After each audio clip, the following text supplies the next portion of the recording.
My name is Elizabeth Lim. I'm the Public Programs Manager here at the Japanese American National Museum. And on behalf of the museum, we'd like to welcome everyone here today. Thank you for coming out. To kick off our program, I'd like to introduce Melinda Crawford, who is with the Nikkei Genealogical Society, who I believe a lot of you in our attendance are part of that group. And the Nikkei Genealogical Society, JANM is so happy to host. And we've been hosting them since 2014, so it's been about 3 years, and we think that it is such a great group and with a lot of great topics, including today's program, which is a partnership with the Nikkei Genealogical Society. So without further ado, please help me welcome Melinda Crawford.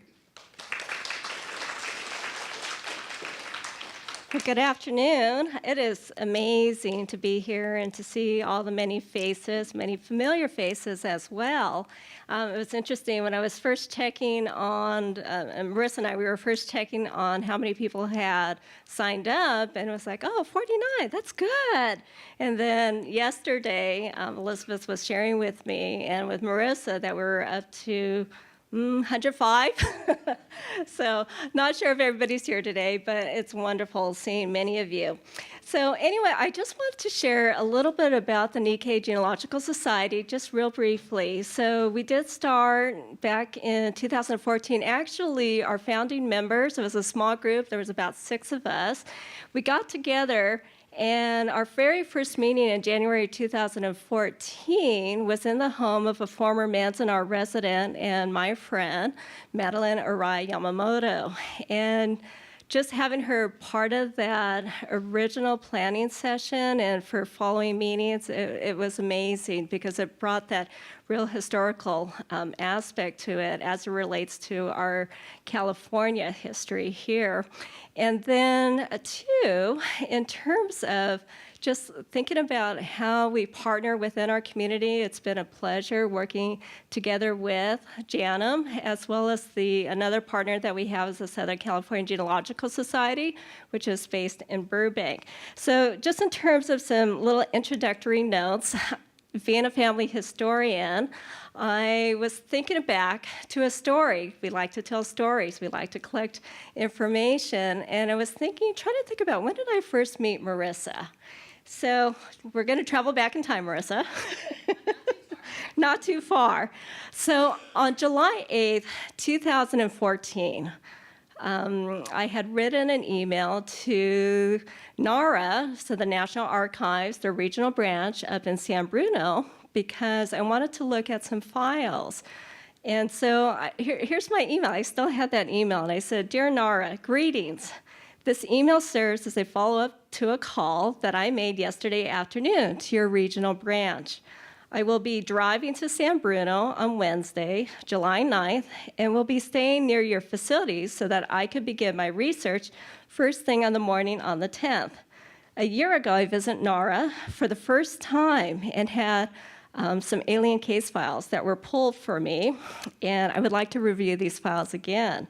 In addition to these records, I would like to request an appointment with an archivist named Marisa Louie. Marisa came highly recommended from my friend and fellow genealogist, Linda Harms Okazaki, who lives up in the Bay Area. According to Linda, Marisa has extensive knowledge in NARA's holdings related to Asian Americans. And she went on to say not only does she have knowledge of the Asian Americans holdings, but more specifically, too, those that included the Japanese Americans. And so that very same morning, within an hour and a half of me sending that email, Marisa responded. So she had written to me, and I still have that too. She said, "Dear Ms. Crawford, thank you for notifying us of your visit on July 10th. I've added you to our research room calendar for that morning. I will retrieve the 4A files, alien case files, and she'll talk more about those, that you had requested in advance of your visit. I'm attaching some handouts to this email regarding Japanese American genealogical research in our facilities holdings." So even back then, she was so much of a resource, and I hadn't even met her, but that day when I did go in, I did have a chance to meet with her. She produced the files, but she also showed me around with regards to the many different resources that they have through the National Archives. So a little bit more about Marisa. She is an avid genealogist and a researcher. She was a former archivist, or is a former archivist of the National Archives in San Bruno in the San Francisco Bay Area. She was a co-author, or is co-author of the A-Files, Finding Your Immigrant Ancestors, which I happened to read before meeting you back in 2014. And she also was a research assistant for the book Angel Island, Immigrant Gateway to America. Another interesting fact about Marisa is that she's a fifth generation Chinese American, so that's very interesting too. So will you please join me in welcoming Marisa Louie Lee. Thank you. Okay. Hi, everyone. Okay, great. So a big thank you to Melinda Crawford and to all of you who are members of the Nikkei Genealogical Society for inviting me down here to Southern California to speak this afternoon. I'll disclose this is my first weekend away from my 2-year-old daughter. So this is a big afternoon for me. And you all made this possible, so thank you for the invitation. I really look forward to speaking with you and to talking with you all afterward the presentation too. So today I'll be sharing information about historical records held by the National Archives and Records Administration, and whether and how you all can find information in them about your Japanese immigrant ancestors. As Melinda mentioned, I spent nearly 5 years working with records at NARA, but I've been interested in my own Chinese American family history for far longer than that. Because my family is documented in National Archives holdings, I really approached the work that I do and the records that I worked with that kind of interest in mind. How can this be useful to people for whom this history is intensely personal? I hope that what I share with you this afternoon will give you a sense of what's available, what's not available, and how you can use it in your own work. I'll start my talk by introducing the idea of archival records in the National Archives, and then I'll move on to discussing immigration and naturalization records. I had the chance to survey all of you a couple of weeks ago, thanks to the 24 of you or so who responded. But from that survey, I found out that there's a huge range of experience in this room, from folks who have never done their family history research at all to people who have been doing this work for over 20 years. So how do you speak to an audience like that? What I'll do is I'll start with some really basic records, things like a passenger list or a naturalization petition. And we'll start with those basic building blocks, and then we're going to take a deep dive and kind of go down the rabbit hole a little bit and look at some more obscure records. So I'm hoping that there will be something for all of you in this presentation today. For those of you who are new to this research, please just sit back and enjoy and know you don't have to do this all tomorrow. I hope that you don't feel overwhelmed by this work. And for those of you who have been at this work for decades, again, I still hope that you're able to learn something new. And I also invite you to share your own expertise and experiences with those here in the room. The way that I learned about these records is by working with them and by working with genealogists like you all. So you all are the person who have opened these records for me. Great. So what is an archive? And what are archival records? In its strictest sense, an archive is an institution that holds original records of historical value. These records can be documents, they can be photographs, they can also be things like tape recordings, nowadays digital media. An archive is different from a library in that a library focuses on published, cataloged materials, whereas an archive has materials that are unpublished, and they're also maintained in the order in which they were created. So if you were interested, for example, in learning more about the Japanese American incarceration, you might start first at a library and pick up published materials to kind of learn more about what folks have studied and written about that experience. But for those scholars who are putting together those books, they would go to an archive and work with original documents to do that kind of research. Or they might do oral history, and then those oral histories would be deposited in an archive. Okay, so in this presentation, I'll be focusing on records available from the National Archives and Records Administration, which is the agency of the federal government that's responsible for maintaining historic government records. How many of you have been to the National Archives in Washington, D.C.? How many of you have seen the Constitution? Okay, more hands often. So if you've seen the Constitution, if you've seen the Declaration of Independence, what we call the Charters of Freedom, then you've been to the National Archives facility. So in addition to preserving these kinds of very foundational historical documents for our country, they also maintain records relating to everyday people like you and me. I've always found it really inspiring and cool that something like the Constitution can stand alongside the evacuee case file for your grandfather. That those kinds of records receive, that the National Archives intends to preserve both of those records in perpetuity, and both of them are equally important for our democracy. The National Archives maintains records that can be accessed by pretty much anyone, citizen, non-citizen, and because these records were created by federal officials and employees, so they can be freely used by anyone as well. So you can publish them, you can print them, you can do whatever you'd like with these records.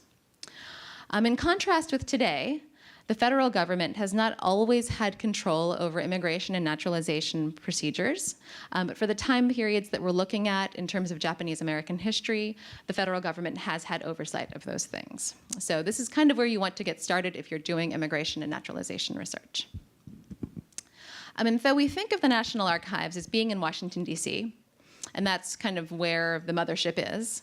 The National Archives has facilities all over the country, out in the field. And these 3 facilities on the slide are the West Coast facilities of the National Archives. The facility in Seattle, the one in San Bruno, the National Archives in San Francisco, and then the one that's here in our backyard, the National Archives at Riverside.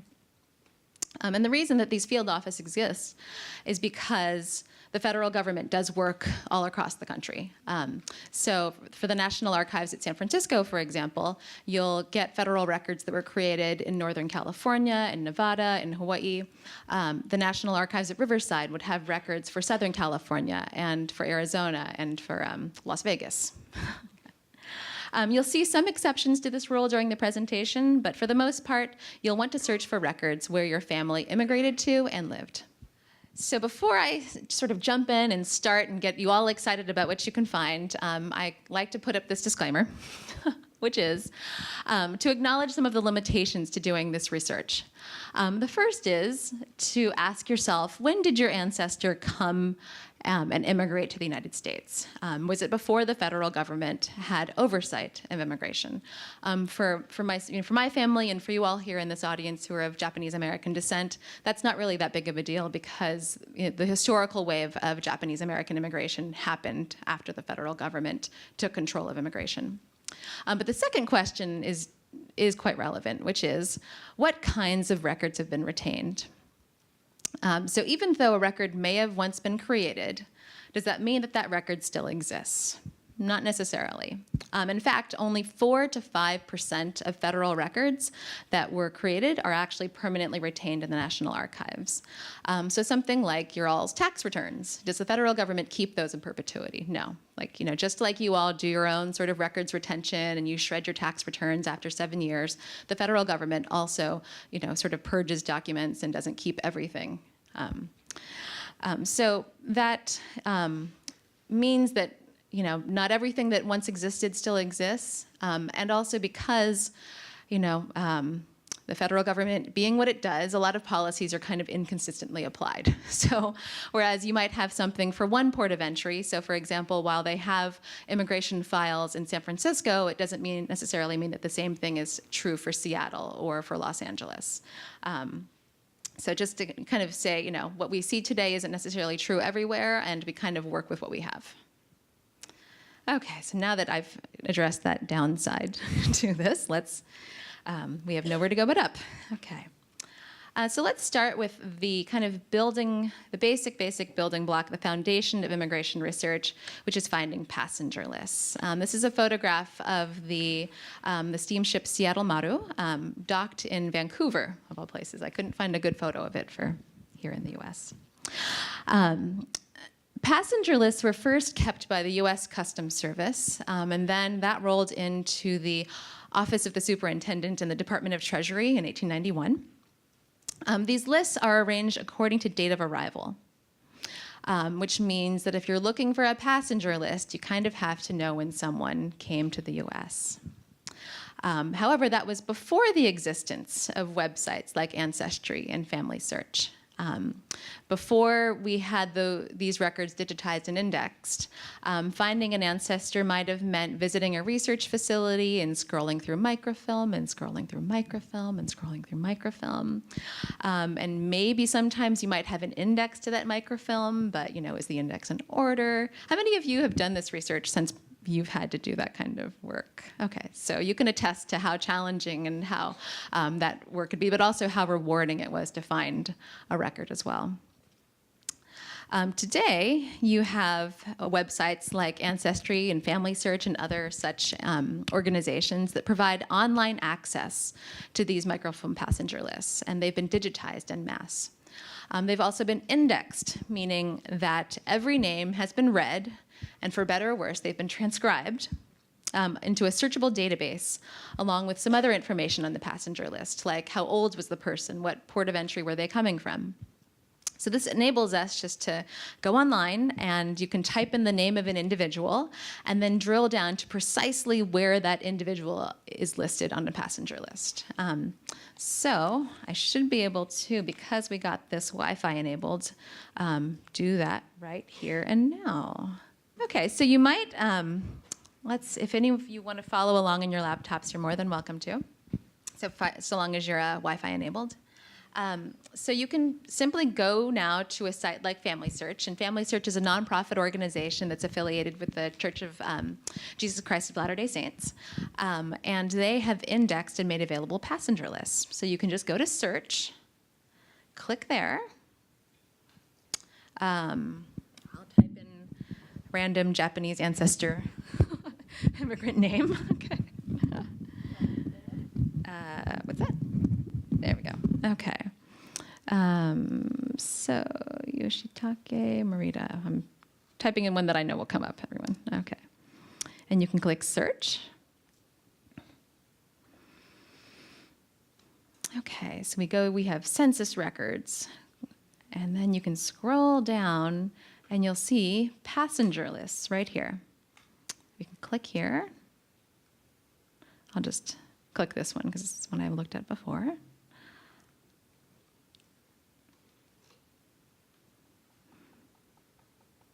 Click. No. Okay, click. And open. There we go.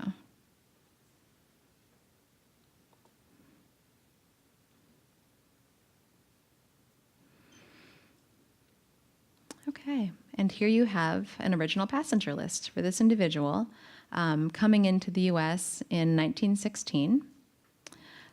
So the I find, this is my own personal opinion, that the transcribing on Family Search is much more accurate than the transcriptions on Ancestry.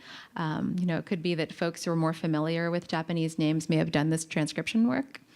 So if you don't find something on one website, certainly try the other. So you can see here that Yoshitake Morita, age 18, who is an assistant pharmacist. I'm going to use the laser pointer to point these things out. So here's Yoshitake Morita, age 18, years, 10 months, a single male who is an assistant pharmacist. He was sailing, let's see here, from Yokohama on June 10th, 1916. And so this is the first page of the passenger list, and this is also, oftentimes what you're going to find when you do a search for a particular name. What I always tell folks about passenger lists, and this is kind of mind-blowing, is that there's a second page to the passenger list as well. And actually, I kind of had the feeling I should have gone back. So when you find a passenger list, scroll back and forth in the database, and you'll see the second page of the passenger list where this information is continued. And in Yoshitake's case, he was on line 7 of the previous. So he's destined to Berkeley, California, where he'll be meeting his father. He has $50 in his possession.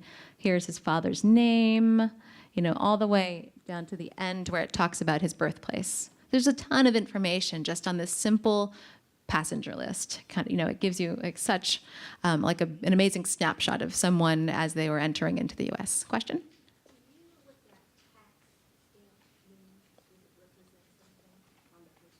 On the first page. Yeah, the question was, do you know what that tax stamp means? There was a head tax charge back then, so did they pay the tax in order to enter the United States? Okay. Since we're back here at this page. How did you get to the second page again? I didn't know there was a second page. Up here, well, you kind of just have to know that there's a second page and to know that it's present. But the way that the passenger lists have been arranged by these in these databases is that every page of the passenger list is a separate image, and so you basically have to toggle back and forth between the images, just by pressing the arrows back and to the right or to the left, and then you'll kind of get to the next page or the previous page. So it's kind of like, if you had been looking at these on microfilm, that would have made perfect sense to you because you just would have been scrolling through and you would have seen the pages going by. But because of the nature of doing this research where you click on a button and it pops up on your screen, if you don't know the records, you don't know that there's a second page there to look at. So keep in mind there's a second page that has even more information. So thank you for pointing out the head tax piece because that also draws my attention to the interesting things that are handwritten on these documents. In Yoshitake's case, there's a little handwritten thing there. Do you all see that? Yeah? Which is A2192383. That is his alien registration number. Which will be very, very helpful for looking for alien registration records that we'll look at later in the presentation. So again, using online databases presumes that passenger lists are correctly indexed. I acknowledge that reading these passenger lists can be incredibly challenging if you're not familiar with old cursive handwriting and if you're not familiar with the way that Japanese names appear. So I wanted to give you an example of so this is an example of what you might find on Ancestry. I promise this is not me complaining, but I was looking for an immigrant whose name was Tsuchiyo Yatabe, and this is the way that it comes out on Ancestry. And you can kind of see these transcriptions are kind of the challenges that you faced, when someone isn't necessarily familiar with the way that Japanese names appear. So, this information is certainly available on Ancestry if you kind of know how to navigate through their image database, but it's not the easiest thing to find if you just type in a name. Okay. All right. So let's move on. And now that you've had a little glimpse of how you can find passenger lists on Family Search and Ancestry, I'm going to kind of quickly talk about naturalization records. Because if you can't find something about someone coming in, a passenger list on Ancestry or on Family Search, you might want to turn to another source of records. And the other source I want to talk about is naturalization records. So naturalization is the process of a non-citizen foreign national becoming a citizen. And as you all know, Japanese immigrant Issei were not permitted to become naturalized citizens until late 1952, when the Immigration and Naturalization Act eliminated race as the basis for naturalization. Some of you might be old enough to remember your parents and grandparents taking citizenship classes and studying in order to finally apply for naturalized citizenship, like the people in this photograph. The National Archives maintains naturalization records from federal courts as well as from some county and state courts. And depending on what information you have, it might actually be easiest to seek out naturalization records before you try and find immigration records like those passenger lists. And that's because naturalization is something that happened more recently. You might even have records relating to naturalization in your family papers. You might have something like this certificate of naturalization. Do any of you have your ancestors' certificates of naturalization? Cool. So if you have this, awesome. You're kind of steps ahead of locating the records behind these certificates of naturalization. So this certificate of naturalization belongs to a Kazue Eoke, who was born March 31st to 1892 in Japan. She became a naturalized citizen in the Superior Court, it even says here, the Superior Court of the state of California in Fresno. So what you need to know in order to track down her records is to have the court, her petition number, which is up here in the upper left-hand corner, and her name. There we go. That's all you need to find a document like this, which is her petition for naturalization.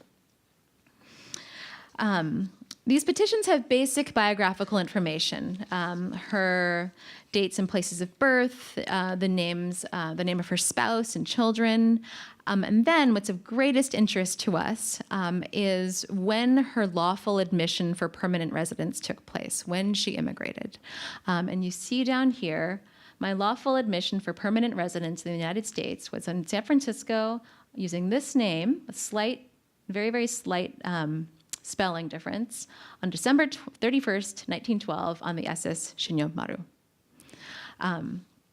So rather than, paging through passenger lists or trying to find a misspelled name, you can just, find their naturalization records, which would have this information. And so with this, you can then pull up the passenger list. And here she is, Kasue Aoki. There again is her alien registration number. She's coming to join her husband. So I believe that Kasue was a picture bride. The passenger list actually gives more specific information about her place of birth than what was on her naturalization petition. So if you go to page 2, it breaks down the village that she was born in Japan, which her petition for naturalization didn't state. Let's see here. Petitions can also be helpful for locating immigration records because they clarify the name that someone used when they entered the United States. So this gentleman has 1, 2, 3, 4 different names that he used throughout his lifetime. But what was the name that he used when he came to the United States? And here clearly it says, my lawful admission for permanent residence was in Seattle, Washington, under the name Minoru Yamaguchi on March 20th, 1920, on the ship. Okay, so it breaks it down very, very clearly for us.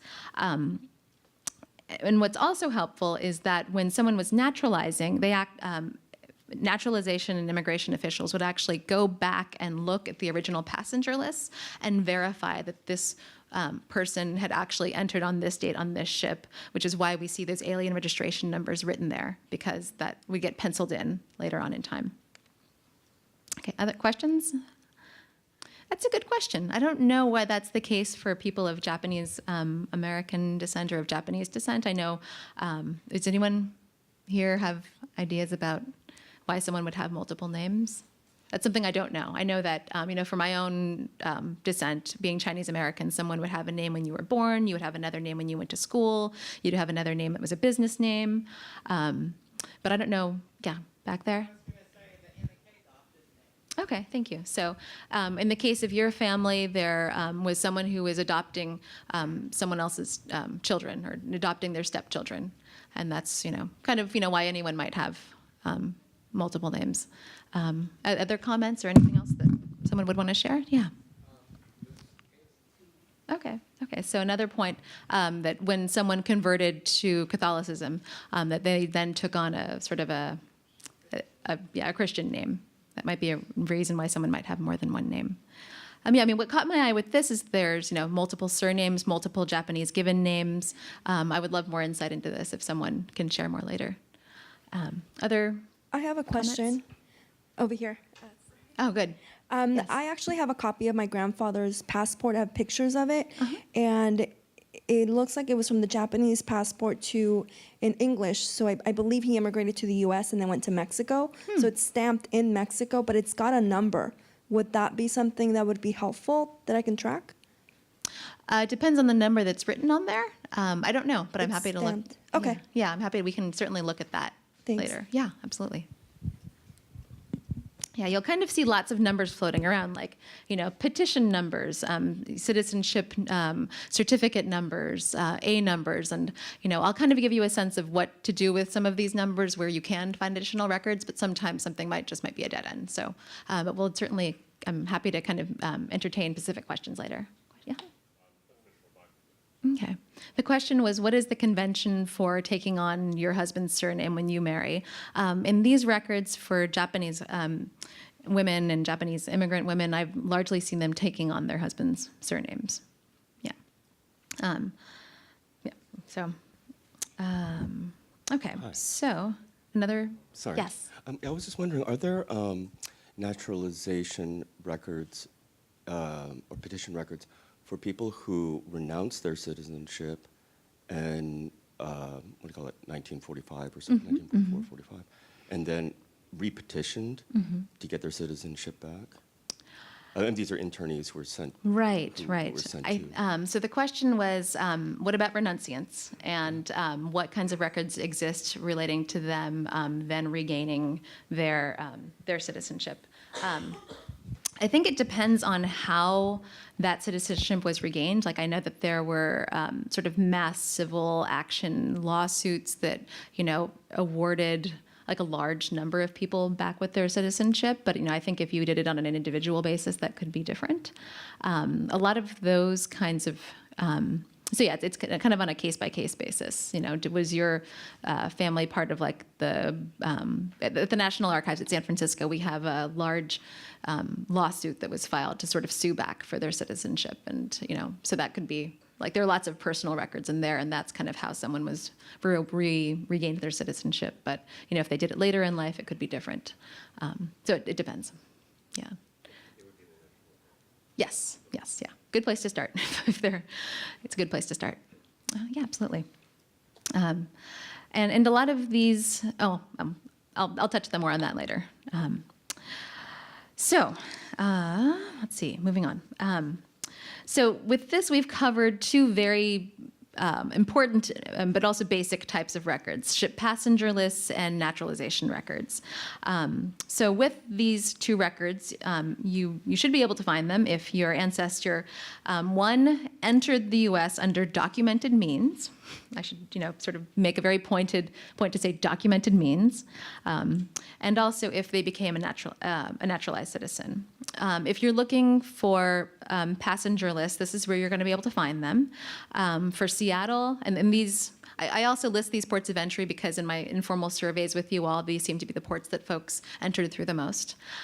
So for Seattle, San Francisco, and San Pedro, Los Angeles, you can find those records both on Ancestry and Family Search.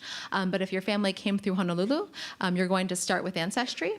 If your family came to Honolulu before annexation, you'll want to go to the Hawaii State Archives, which has the records for the Kingdom of Hawaii that go back to 1843. Has anyone done research? I've been looking for someone who's ever done research pre-annexation. One person back there.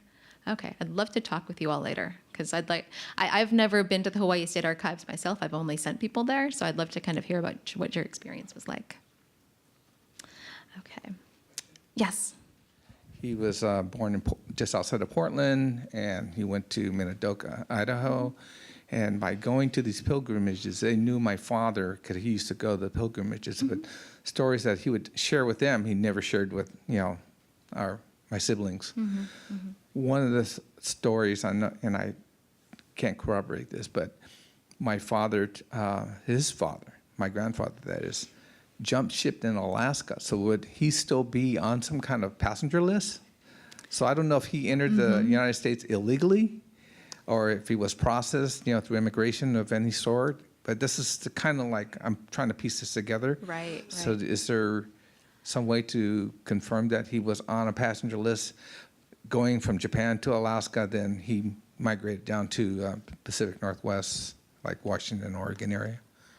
It depends. Did he ever become a naturalized citizen? Not sure. Not sure. Okay. So that's a good place to start. I mean, because oftentimes when people naturalized, they had to prove that they had lawfully admitted, had been lawfully admitted somehow.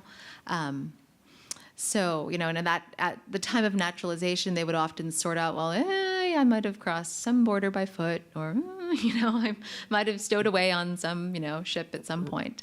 I would start with those records. Because I tend to believe that he must have been processed somewhere, because he ended up in Westport, Oregon, which was a lumber town. And he became a foreman of the sawmill, and he would hire immigrants from Japan. So I'm thinking that he must have had some kind of legitimacy for, legally to be here. But still, like I said, it was uncertain to the origin where he entered, other than the story that he jumped ship. So I don't know if he was a stowaway originally, or was he legally on board and then just decided, well, he wanted to, get off the boat in Alaska. I could possibly look for a passenger list. Is that where I should start? I would start with those naturalization records, because you don't really know where to start with the immigration records. Okay. So start by looking to see if he ever, became a naturalized citizen or attempted to become a naturalized citizen, because those records are more recent, and they you'd have more luck with those than kind of blindly searching passenger lists. So, yeah. But a lot of the A files, the files we'll look at later that I've looked at, they deal with folks who, kind of came in under undocumented means and, later on in life are trying to sort out, their own immigration status here. So, yeah. If a passenger list doesn't exist, it doesn't mean that something else doesn't exist, where he's giving testimony later in life trying to say, oh, yeah, I might have crossed the Mexican border 50 years ago. Okay, so in terms, Are you going to discuss Japanese government records? For example, at one point around the turn of the century, the regional Japan associations were delegated the task of keeping track of births and deaths in that particular region, and that took the load off the Japanese consuls general. Right. So I'm not going to discuss records maintained by the Japanese government, because I'm going to try and, because the records here in the U.S. are so expansive, that's going to be the focus of my talk today. But I know that, I was talking with Melinda earlier that when I did the survey of you all before today's presentation, there was so much interest in other kinds of records. And I think that like the Nikkei Genealogical Society can be a great resource in doing another presentation on those kinds of things. But for today, we're just going to focus on, U.S. government records. Okay. Okay. So naturalization records. So before I had said, this is what you can find online for passenger lists. Well, this is what you can find online for naturalization records. For the federal courts in Los Angeles, San Francisco, and Seattle, both the indexes to those records and the records themselves have been digitized and made available online. However, for Honolulu, if your ancestor naturalized in the federal court in Hawaii, you will only find the indexes to those records online. So if you come across something like this online, know that this is not the record. This is just the index card to the record. So there's more than this that exists. Okay, so that's sort of my 101, my Immigration and Naturalization Research 101 part of my presentation. Now we're going to start down the rabbit hole. Now we're going to do the deep dive part of the presentation for those of you who have been at this research for a while.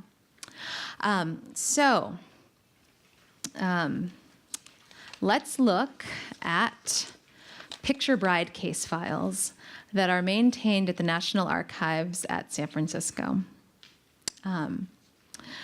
NARA San Francisco, like I mentioned earlier, has records for Northern California, and these include the records for the Immigration and Naturalization Service, the INS office in San Francisco, which oversaw immigrants arriving at that port. These records are incredibly unique. They're not known to exist for any other port of entry in the U.S., and that's because of the way that San Francisco's immigration files were kept. They were kept in such a way that there were not separate groups of records for different ethnic groups. They kept them all together in kind of one long, large file system. So when the time came, they said, well, we're not going to just try and figure out who's Chinese here and just keep those. We'll just keep everything. And so thanks to that kind of lack of foresight, I don't know, on the part of immigration officials. There are more than 2,000 case files relating to Japanese women who entered the U.S. between 1900 and 1920 through the port of San Francisco. Many of these women were photo brides or picture brides who were coming to join their immigrant husbands to whom they had been married by proxy in Japan. How many of us are descendants of picture brides, just out of curiosity? Wow, like half the room. Okay. So let's take a look at what you can find in one of these picture bride case files. We're going to start by looking at something that you all have just seen, which is a passenger list. This is for the SS Chiyomaru, which arrived in San Francisco on September 20th, 1915, and this particular page shows people who were boarding in Kobe, Japan. We're going to focus on one individual here, and her name was Umeno Nakadate. And we had the question actually about maiden names. Sometimes in these picture bride files, you'll see kind of interchangeably them using married surnames and maiden surnames. There's really no hard and fast rule. This passenger list tells us that Umeno was 29 years old and was a housewife. Her last permanent residence was in Okayama, and she was leaving behind her father, Magashiro Nakadate. So what happens to Umeno after her arrival in the U.S.? This is a list which is the Register of Aliens held for special inquiry.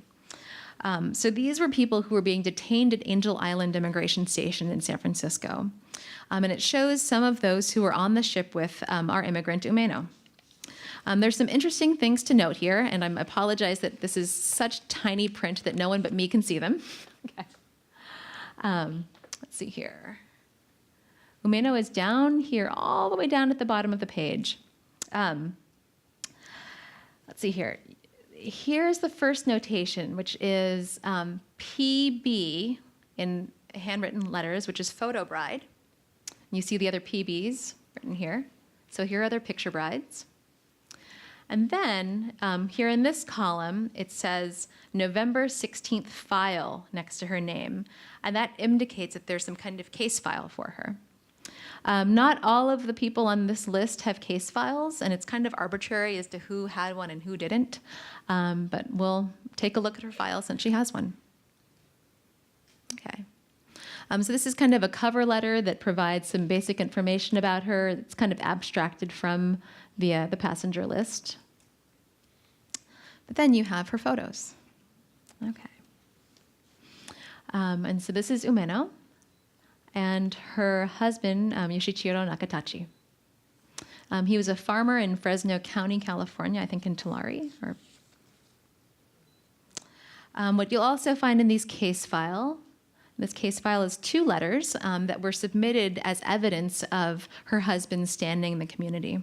One of them is from the cashier at the local bank who writes that Y. Nakatachi is a Japanese who has lived in this community for the past 8 years. He has a farm leased and is a very reliable man, honest and upright. The other is from J.F. Hayhurst, who is a merchant. He wrote that Y. Nakatachi is well and favorably known to me, having resided at or near Parlier for the past 8 or 10 years. He is honest, sober, and straight in his dealings. He is a thriving farmer. Yeah. Okay. Yeah. So I love these kinds of case files because they provide such an intimate and personal snapshot of, of what can be your great-grandfather or grandfather's life at the time of his wife's immigration. I'll go back. So if you're wondering what happened to this family, they continued to live in Fresno County and worked on their farm. According to the 1930 census, they had 2 children. They were interned at Gila River. Their son served in the Army during World War II. And Umeno died in 1966. Let's see here. Oftentimes, these picture bride files may include the transcripts of the people's interrogations of their interviews before the Board of Special Inquiry. So here is the transcript from Tsuchiyo Yatabe's immigration case file. She was a picture bride who came into San Francisco in June 1913 aboard the SS Manchuria, and she was destined to join her husband, Sadakichi Yatabe, who was a farmer in Sebastopol up in Northern California. You see the questions that they, oh my gosh, sorry everyone. The questions that they have here are kind of formulaic. You know, do you have evidence of your marriage? Have you been married before? How much money do you have in the bank? So, you know, kind of yes, no questions, nothing that's terribly probing. These husbands also would have obtained documentation like the letters that we just saw from local merchants, all, I would point out, sort of non-Japanese white individuals. Or they would have gotten letters from the Japanese consulate vouching for them. And the reason for that is because that the U.S. government suspected that women were being brought here for immoral purposes. The reason for this kind of scrutiny on these picture brides is because, you know, they were like, well, is she really coming here to be a wife, or is she coming to sort of enter, you know, the sex trade, to become prostitutes? And so because of that, you often see things like these marriage certificates. They believed that if, you know, when they were brought here and they were sort of legally married according to the laws of this land, they would be wives and not, you know, sort of enter the sex trade. Here is a copy of the marriage certificate for Tsuchiyo and Sadakichi. They were married by the Reverend Koyo Uchida of the Buddhist mission in San Francisco, like literally the day that she got off, and it was admitted as to the U.S. So the picture bride phenomena continued until 1920, when, because of growing anti-alien sentiment in the U.S., they wanted to make it harder for really husbands to bring their wives here or to have families, and that meant that a man, the new laws said that a man had to go back and marry his wife in person in order to bring her here. They no longer accepted these marriages by proxy. In addition to these picture bride case files in San Francisco, there is a small collection of other kinds of immigration case files relating to people of Japanese descent, including some American citizens, such as Nisei, who were coming back after a long trip to Japan. These latter case files are pretty special to find if you happen to have family who traveled through San Francisco as their port of entry. Oftentimes there was some kind of question as to the identity of the traveler, so you'll come across something like this. So this was the case file for Tomie Shinagawa, who was born in 1910 in San Francisco. And when she was 3, her parents brought her back to Japan with her younger brother. So fast forward to 1931, here she is at age 20, coming back to the U.S. as an American citizen to join her brother and then to live with an uncle and his family in Sacramento. The immigration inspectors interview her and they interview her uncle. And this interview really provides some interesting personal detail about their family. So for example, she and her husband had different surnames. And so they explain the reason for that in the interview, that her father had actually been adopted to replace a son in another family. What's also exciting about these immigration case files is that you'll find documents submitted by the immigrant. This can be something like a birth certificate, but also can include foreign language documents like the one that you see here. So if you discover that your ancestors entered through the port of San Francisco at all, or traveled through the port of San Francisco, it's worth seeing whether you might find a case file like these in the holdings up in San Francisco. How willing are the staff of the National Archives in San Francisco? Well, how willing are the staff of the National Archives in San Francisco, the San Bruno branch, to share with people making a query the need to corroborate the NARA information from other sources? The reason earlier I raised the issue of consulting Japanese consular records, which were based on Japan Association information is because of the notorious corruption in San Francisco among federal officials. Federal officials in San Francisco, INS officials, you know, time after time were indicted, many convicted for being in direct cahoots with brothels, madams, pimps. And so how willing are the staff of NARA to say, hey, this is information that must be corroborated if you really want to be sure. And there's one other thing. In my research, I found that in the pre-1920s period, many of the picture brides who married husbands who flourished wanted to erase their origin as picture bride. And so there's corruption from within the Japanese community by buying off members of the Japan Association who were providing information. So how willing is the staff of NARA to inform people going for information that there are other sources they need to corroborate NARA information? That's a great question. And I think I can speak to that question really from the perspective. So the question, well, you all heard the question. I don't think it's the responsibility of archivists at the National Archives to, you know, say, to kind of provide that sort of information. Yeah, right. You just confirmed then that there is a need to do it if you really want to seek the truth, because the federal officials out there, as now, really cannot be trusted. They have political agendas. Right. Yeah, in my own role as an archivist, what I would tell folks is the information that you have is what your family told the federal government. And, you know, to take this all with a grain of salt. You know, from my own background, being someone of Chinese American descent, and both of my grandparents came here under paper identities, so they lied about their identities in order to come. So what's on the paper records in the federal government holdings is really just what they told the federal government. You know, and you know, people within our community know that, you know, there's, you know, what your family knows to be true and what the federal government, you know, knows to be true. And so really the responsibility of archivists is to make this information available, but not necessarily to say, you know, and you need to go here, here, and here to corroborate this. I think it's really your all's responsibility as, you know, individuals in the community to take, you know, to put this information in context. You know, it's things like, you know, the Nikkei Genealogical Society should, it's kind of that kind of, you know, the responsibility I think lies within the community and not with, you know, archivists. Is that fair? Yeah, okay. So let's dig a little deeper and keep going. Let's talk about alien case files, or A files. And a lot of you probably have these alien registration numbers. You've heard about them. You've seen them in records. They're often actually listed in camp records. So let's find out what to do with them.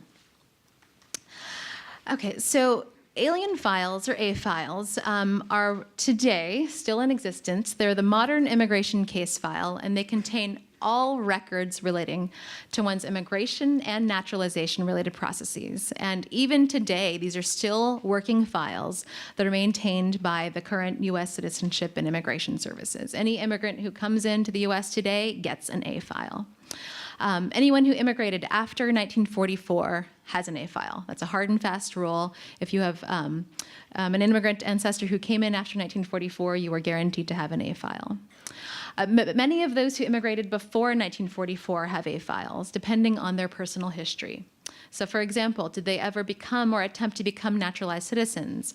If so, when? If it was after 1956, you would have an A file. Did you ever do something as simple as move and change your address? Aliens were required to report changes of residence to the federal government. And so if you ever moved, you would have an A file. Were you ever investigated, for example, you know, for being here illegally, and did they ever try to deport you? Sometimes immigrants didn't even know that they were under investigation, but they might have A files. So what's important about those alien registration numbers is that these A files are filed according to those numbers. So if you have a number, you have a basis by which to find one of these files.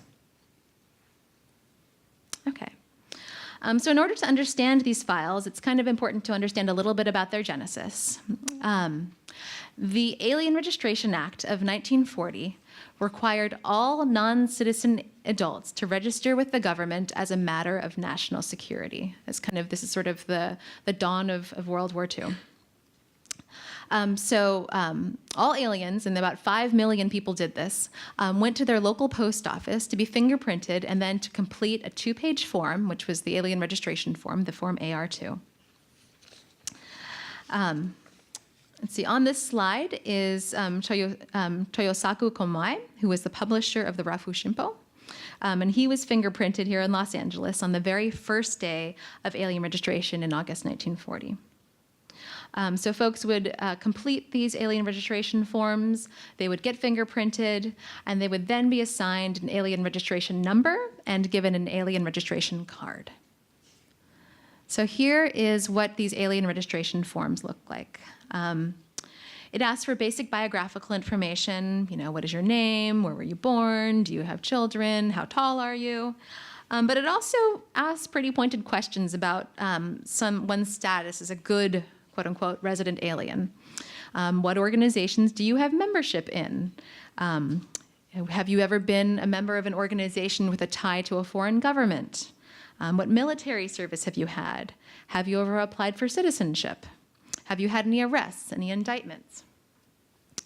And then upon completion of these forms and getting fingerprinted, folks would get one of these cards.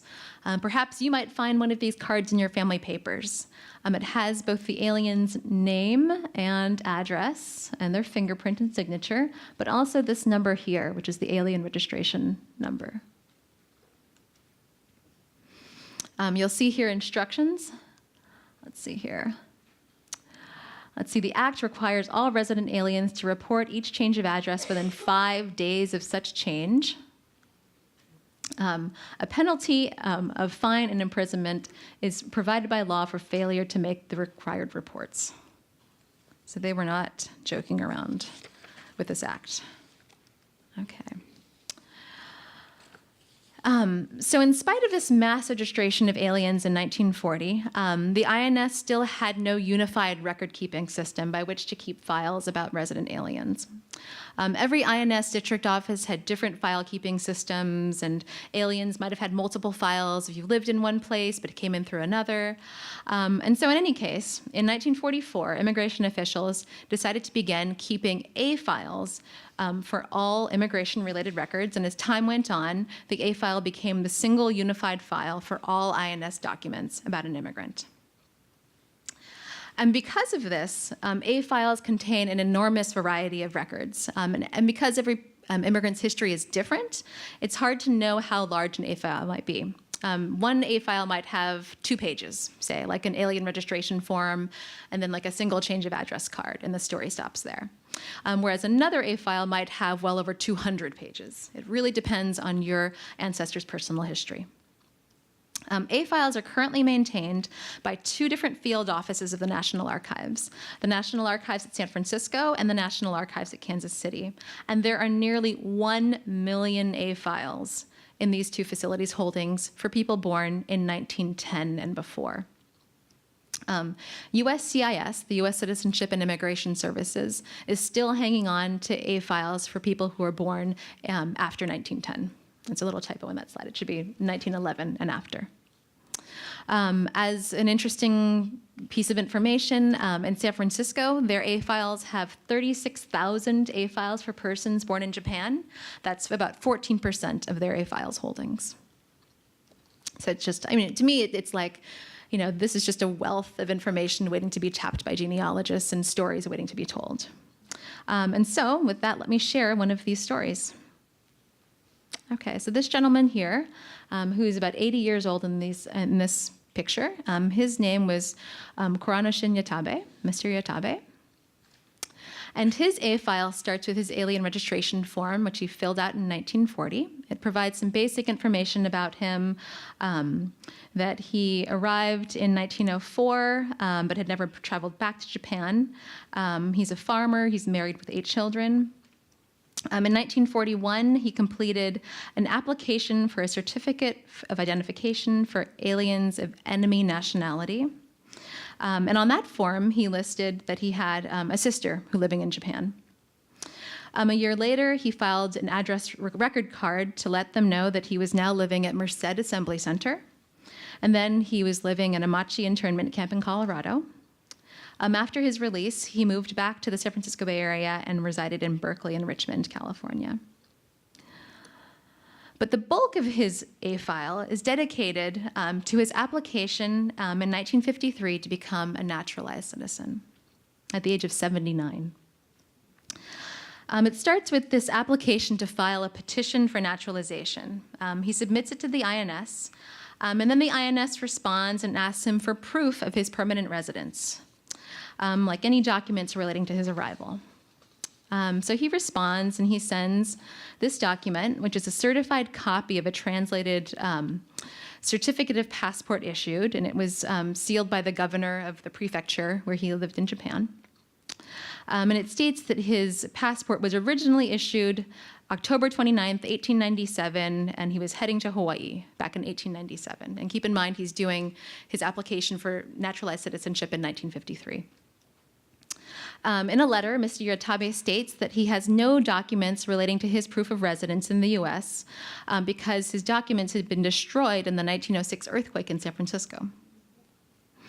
Let's see. So he says, look, I entered Hawaii in December 1897. He gives the ship, and the INS officials say, okay, we're going to try and find proof of your arrival on the old passenger records in Hawaii. They're, well over 50 years old, but we'll give it a shot.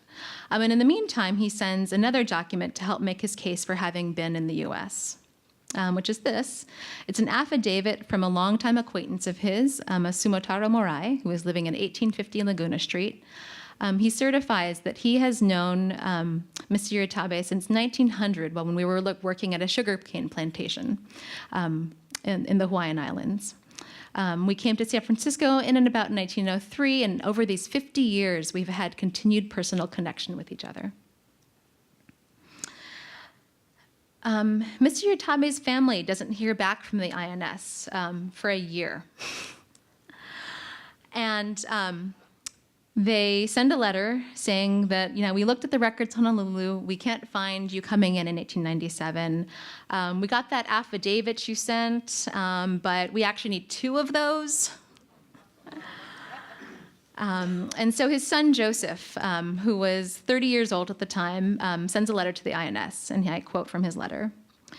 Referring to your letter regarding a marriage license or divorce certificate, the aforementioned documents were lost in transit, either in the San Francisco earthquake of 1906 or while moving the family to different localities and endeavoring to establish residence in a community for a good livelihood. Since it is apparent that a legality bars my father's application for citizenship, it will be appreciated if advice can be given regarding a method in which my father can gain his citizenship with the minimum of effort so he can enjoy what's left of the lifetime he has spent in this country as a bona fide member of the land. So about 2 months after Joseph sends this letter, the INS replies to him and says, look, our hands are tied. There's nothing we can do without, your father giving us more proof of him having lived in the US. And so Joseph writes back the next month, and he says, my father passed away on June 3rd, 1955, which obviates the necessity of studying his case for citizenship any further. I realize that with a little more time, the dream of a lifetime could have come true. And his case ends here. Oh, ooh, that makes me emotional. Okay. So not all A files are as poignant and as personal as Mr. Uratabe's, but one of the reasons that I enjoy studying these records is for stories like these. Okay. Okay, do any of you have family in Hawaii? Let me go to something a little lighter. Okay, family in Hawaii. Let me just kind of mention one of these neat little one-off records for American-born Japanese in Hawaii. And these are the certificates of citizenship. Let's see here. So if you ever come across, this is total tangential. Okay. If you ever come across certificates of citizenship or a passenger list for the Port of Hawaii, of Honolulu, Hawaii, and as you're looking at these passenger lists,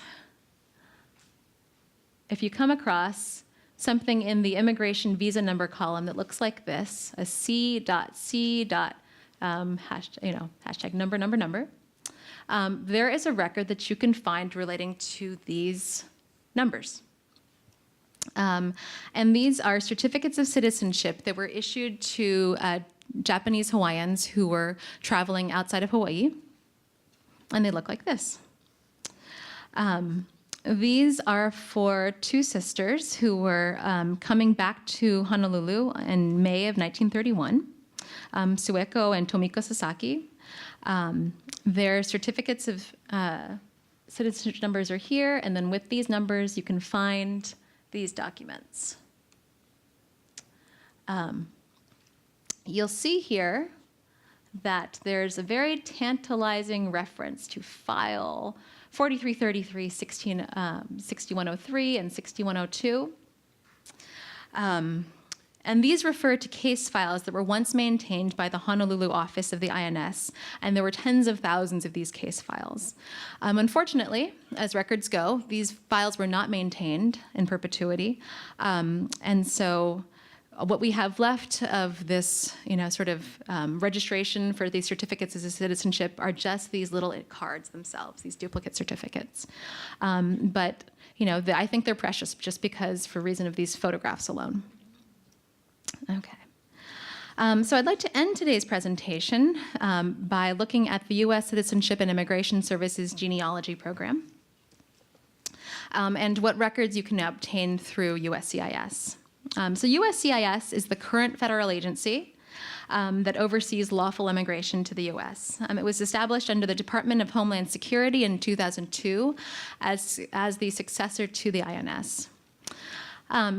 Because of files are still in active use, or because USCIS believes that records have information that they want to protect, they continue to retain legal custody of many, what would be kind of historical immigration and naturalization case files.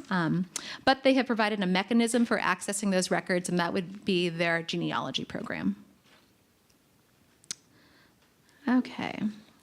So of interest to you all as Japanese American genealogists are, first and foremost, A files for people who were born in 1911 or later. Eventually, these files will come to the National Archives, but what I say is, don't sit and wait for them. Go and get them now.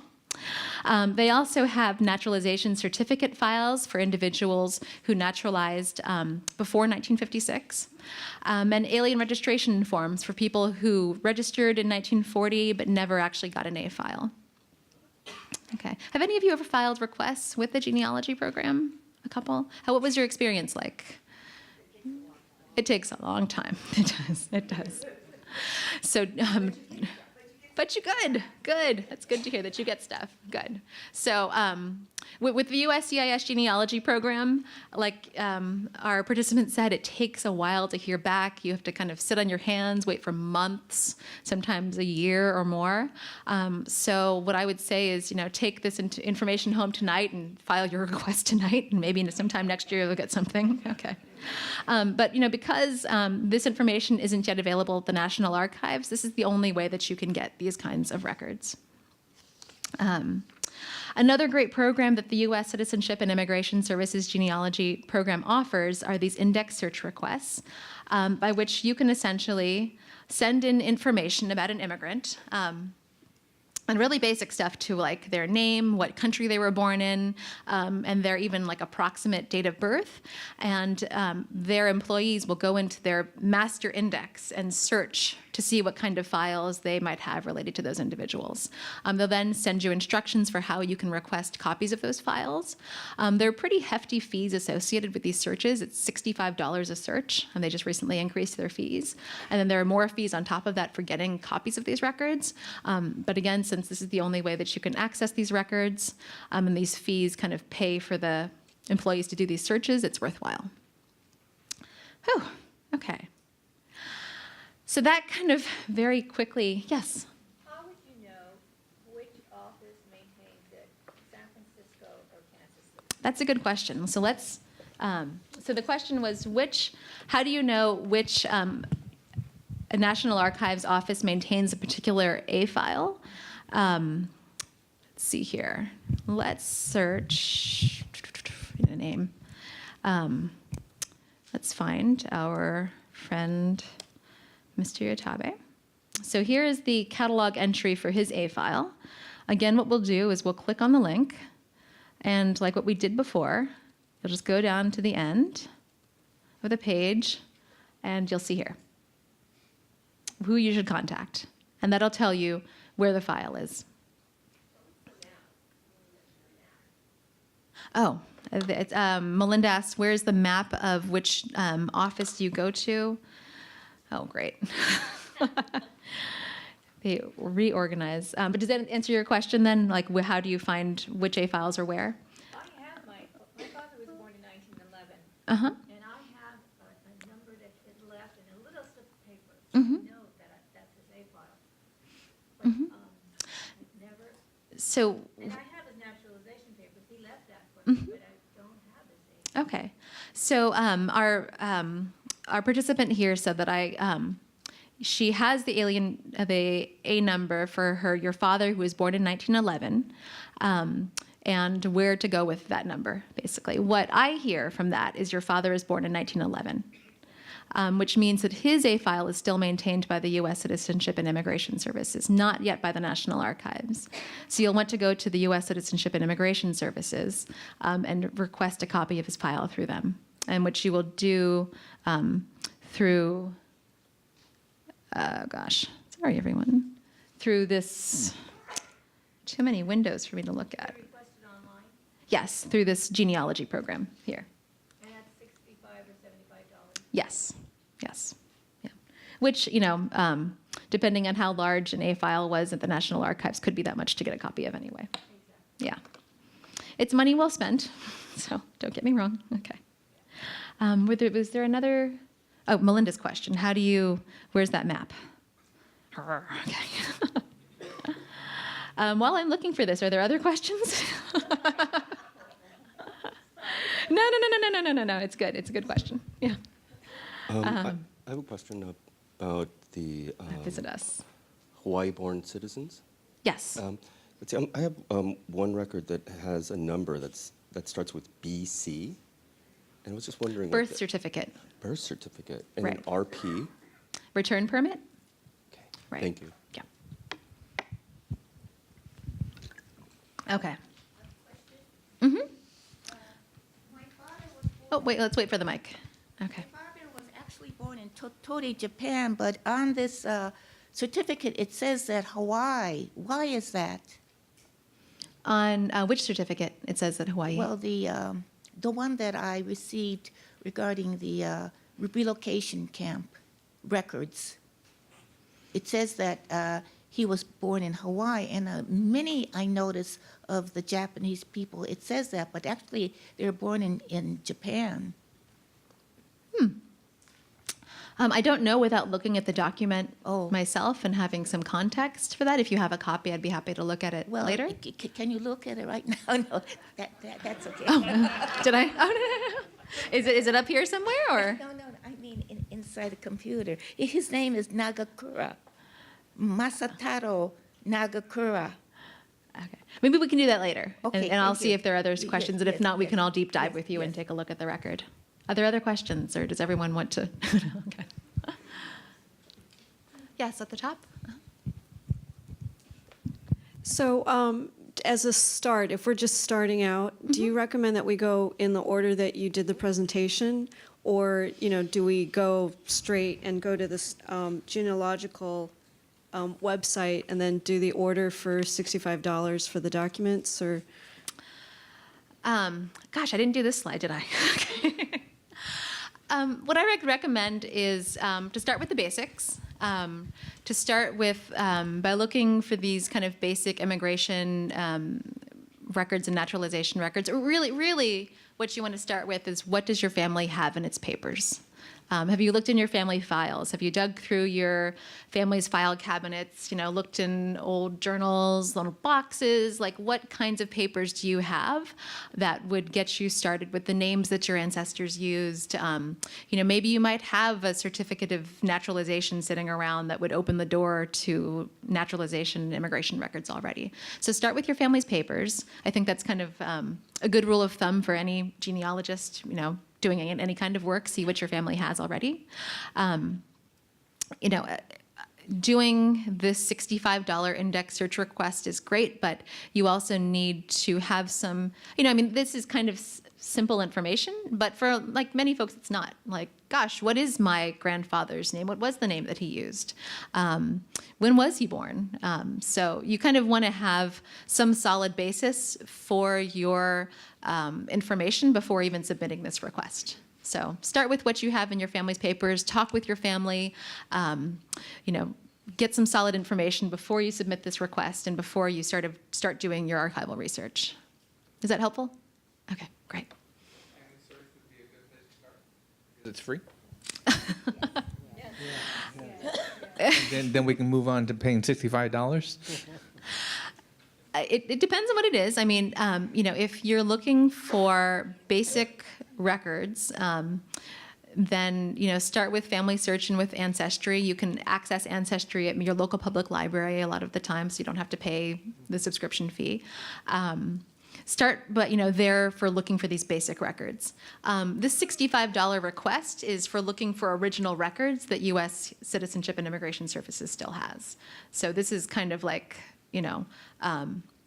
like the next level of original records for your family. Like, if you look at Family Search, you'll find, passenger lists, like the 2 pages we looked at earlier, and you'll find, the petition for naturalization. These are single documents.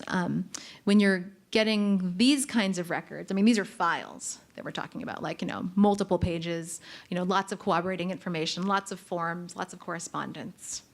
Does that make sense? Sorry. It does. But one additional question. The WRA files, is that a good cross-reference to finding out information about your parents and grandparents? Yes, and let me show you all something that I didn't get. Oh, thank you for reminding me. Let's see here. So Melinda, I think this answers, this is the map of where different NARA facilities is. I was thinking if you clicked, they used to have a fantastic map where it was like color-coded. Great. I will find that map for you, Melinda. Okay. Anyway, I'm hoping, Melinda, I'm still logged into your account here. Yes, okay. Search. Okay.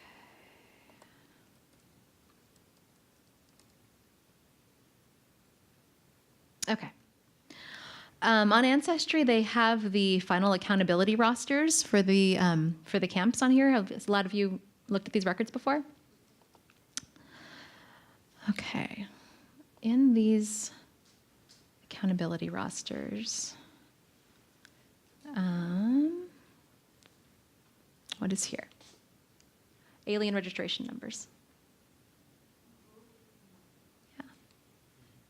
So, as a way to, to answer your question in terms of looking at camp records, could those have things that are helpful for immigration and naturalization research? Yes, because of these numbers. So these are your A file numbers right here.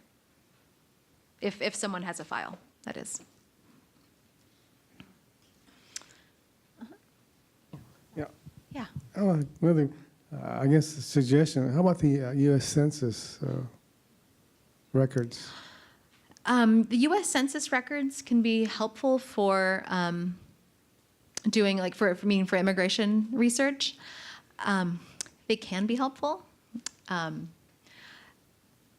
What oftentimes happens, like, we've all filled out census forms, right? You can put anything you want to on that census form, right? And so oftentimes when someone was answering a question to a census enumerator, 30 years after they came to the U.S., it could be, I came in 1911, or was it 1912? Maybe it was 19 10. Memories get fuzzy. Things, years that they're written on the census may not be the case, especially if someone's reporting information for another member of their household. So kind of going straight to these immigration and naturalization records is your better bet. What about the court, the court records for different, where they reside in, let's say, Right, so these naturalization records are part of the court records. Okay. Yeah, so folks could naturalize in county courts, state courts, or federal courts. Okay, thanks. Yeah, but as with all things, census records are government records that are self-reported, so take everything with a grain of salt. Marisa, your presentation is excellent. Thank you.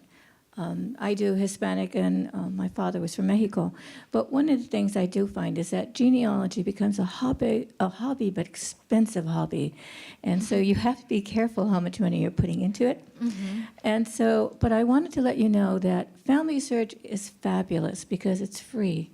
But Ancestry has a stack of information. Mm-hmm. But one of the things that the LDS Church does is they have family history centers, and you've got to find out which is your local LDS family history center, because Ancestry is there for you free, and so is Fold 3, and almost all of these newspaper documents that they have, they're there for you free. So find out what their hours are, where they're located, so that you don't have to purchase Ancestry until you need it, because right now it's just for the U.S., it's $99. For worldwide, it's almost $300 a year. Mm-hmm. So if you don't have the money to invest in it, Right. wait. Yeah. But definitely look at the LDS Family History Centers. Right, and what I would also, what I mentioned earlier, your local public library has access to Ancestry as well. So if you can, many of them don't, but it's also a good place to look. And the resource library here at JANM does as well. So I just wanted to touch on a couple more things on this slide, and this is just my own horse to beat, out of lack for a better analogy.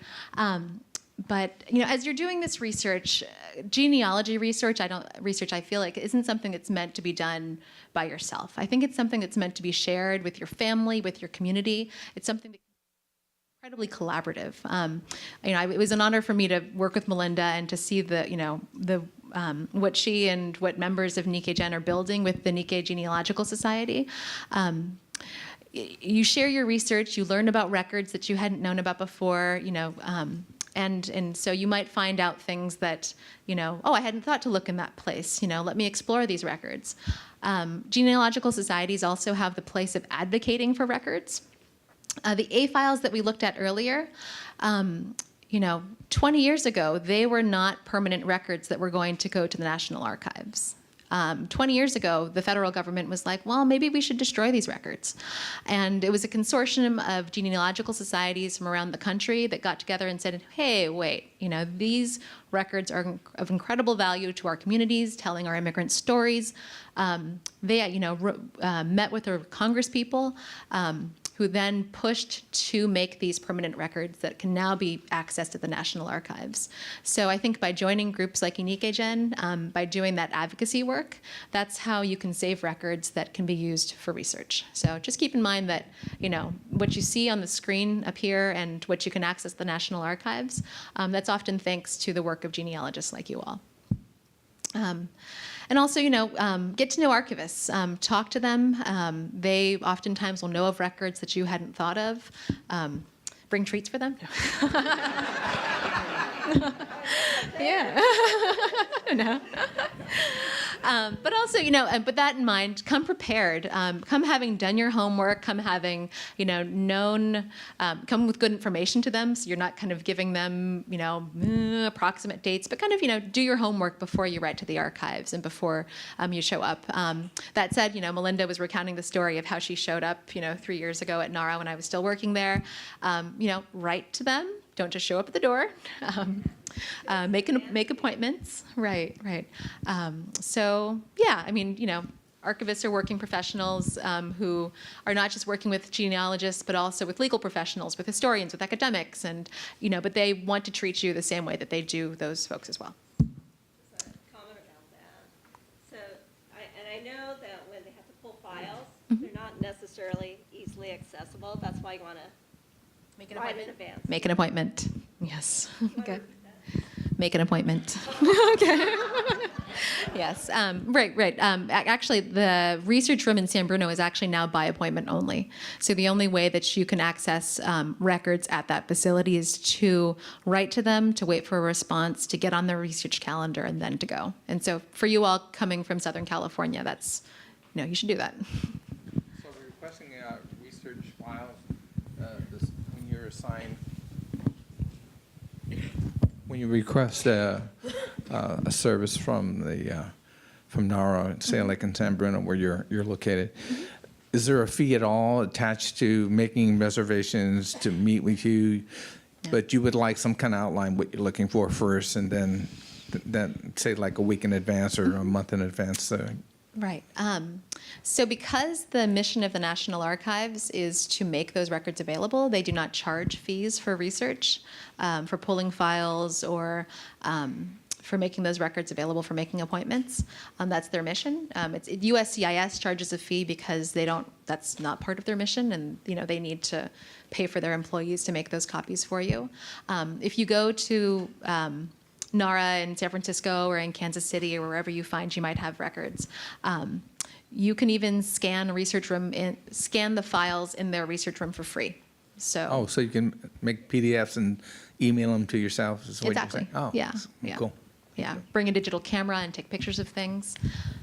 Actually, I was going to make a comment about that. When I went to NARA, I was thinking I was going to have to ask and pay for a lot of copies, and I wanted color copies, which might have been more expensive.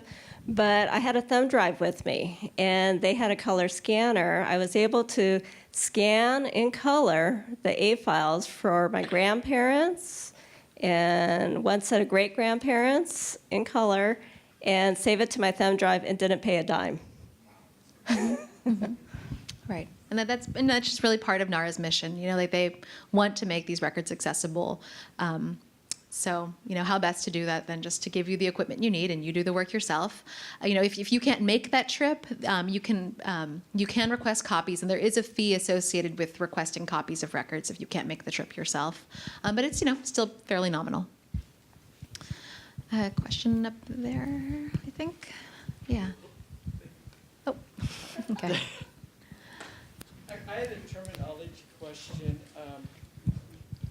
When they say Naturalization Records data certificate issued, does that mean they applied for naturalization, or? It's the day that they received their naturalization certificate and would have taken like the oath of citizenship. So that means they were naturalized on that day. They were naturalized on that day. Mm-hmm. Well, I just found out, thanks to your research just now, that my grandfather passed away 2 months after he was certified. This is after he was arrested by the FBI, separated from his family, and lost his wife in camp. So, where was he naturalized? Does it say on the Los Angeles? In the district court in Los district Angeles? Court. It's just a card. I can show you after. Yeah, well, if it was U.S. the District Court at Los Angeles. Okay, if it was the district court in Los Angeles, the actual petition for naturalization should be online, and we can look for that later if you'd like. Yeah, that'd be great. Yeah. Thank you. Yeah. Back there. When I started looking for my family back in the 80s, I ended up going to the Mormon Temple on Santa Monica and their genealogy department. And they helped guide me on how to do things, where to go, and how not to spend a lot of money. And no, it can get expensive. It took me 25 years to finish my family tree complete, going back to great-grandfather in Japan. Wow. Yeah. So all of you who are new in the audience, 25 years is how long it will take you. Okay. It wasn't full time. I would dabble at it because you'd get a headache. Yes. And sometimes you open one door and you're like, oh wait, this is going to be another however much research. So Elizabeth is giving me this signal, so I'm going to end here. I'm happy to stay afterwards and talk with you all. Thank you so much for your attention today. So first off, I just want to say a huge thank you to Marisa. That was amazing. every day I learn something new from my counterparts. And so as Marisa says, being part of a society, being involved with JANM, being involved in your local community, you have an opportunity to collaborate, to partner, and we're in this together. And there's a lot of information out there, a lot of great information, but it's the stories that we want to preserve, the histories we want to preserve, and we all have a part in that. So I just want to mention a couple of upcoming meetings that we have for the Nikkei Genealogical Society. So we meet 8 times a year. We do have a meeting coming up. It's going to be at the Southern California Genealogical Society in Burbank. That's at 417 Irving Drive. And that's on September 22nd from 1 o'clock to 3 o'clock. We do meet back here at the museum on October 28th. We usually meet on the 4th Saturday unless there's a special event going on. So it'll be from 1 o'clock to 3 o'clock. We do have limited space, so I welcome you. If you're interested in coming, please email so we can know about numbers in advance. We usually take August off and we take November, December, but the other months throughout the year we're usually meeting. We may sometimes take April off, so it just kind of depends, because some of us have gone to the Manzanar pilgrimage, and I was just thinking about that. I went twice now, because I didn't have any family members that were at Manzanar, but I have friends now that were at Manzanar. And so the very first time that I went on the bus trip back, a friend of mine was saying, "Oh, you got to look at this really great article." It was her A-Files article that she helped co-write. So even before I knew Marisa. And so, but thank you once again on behalf of the Nikkei Genealogical Society, on behalf of JANM and all of us. Thank you.